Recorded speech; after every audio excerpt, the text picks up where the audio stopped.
Greek or Hebrew, to believe that you know anything at all. He stitched my videos, so I'm stitching back. All right, let's see it. Theologians have learned a lot of tricks. I'm not a theologian. I'm a scholar of the Bible. But you can defeat any theologian. Any single person that is an honest person can defeat any theologian in an argument. It's just impossible to convince them that they've lost. This isn't a contest, and this is not an argument. You shared misinformation, and I corrected you. Jesus Christ said that generation wouldn't pass until all things were fulfilled. There I won. I won. Right? Except that presupposes that those were actually Jesus' words rather than the words of the authors of the Gospels. And it presupposes that those words were inerrant, that they were true, and that they were prophetic. You can demonstrate none of those things. Those are all dogmas that one chooses to accept. So you didn't win anything unless everyone already agrees to those premises. And critical scholars do not. Of course not. You got to go further than that. Everything that Jesus Christ said came to pass in that generation. The Roman armies came, they trampled the city. The believers fled into the wilderness. The Jews fell by the edge of the sword. They were led away captive. The temple was left desolate. Everything Jesus Christ prophesied while he was on earth came to pass. So I won, right? Of course not. So again, your argument is entirely contingent upon these two presuppositions, these two dogmas, for which you have absolutely no data, that those were Jesus' own words and that they were prophetic and inerrant and true. Because if they were those two things, Jesus got all that stuff right, and so we can just assume that the stuff for which we have no historical documentation, the sun and the moon failing, the stars falling from the sky, everyone seeing the Son of Man coming in clouds of great glory, we can just assume that they happened, but that they weren't recorded, or that they happened in secret.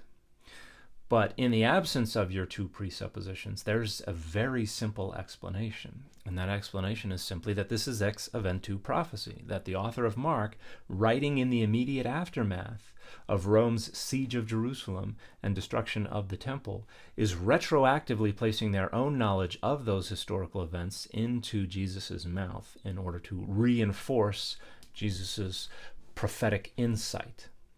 And that way we supplement the author's own notion of the imminent eschaton, because, well, all that other stuff just happened. So obviously this eschatological prophecy is also true, but it didn't happen. The prophetic insight stopped being accurate once you arrived at the moment of the composition of the text. And this is just like the book of Daniel, which was written in the early 160s BCE under oppression from Antiochus IV Epiphanes. If you look throughout Daniel, the history starts off pretty inaccurate. It gets more and more detailed and more accurate the closer you get to the 160s BCE.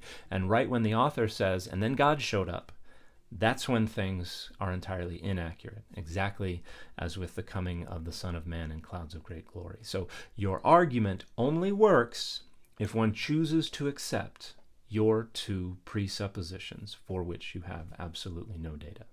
If what was written to the Corinthians is to us, then it was lies to the Corinthians. What was written to the Corinthians was written to the Corinthians. Somebody sat down, wrote a letter, gave the letter to them, they read the letter. Hey guys, we're not all going to sleep, but some of us will be changed in the moment, in the twinkling of an eye, at the last trump. That was to them, not to us. In the book of Revelation, John writes that things which must shortly come to pass. Jesus testified unto the churches that things which must shortly be done. He was coming quickly, even so come quickly, Lord Jesus. Hold that fast, what you have already, until he came. Because he was coming quickly, and his reward is with him.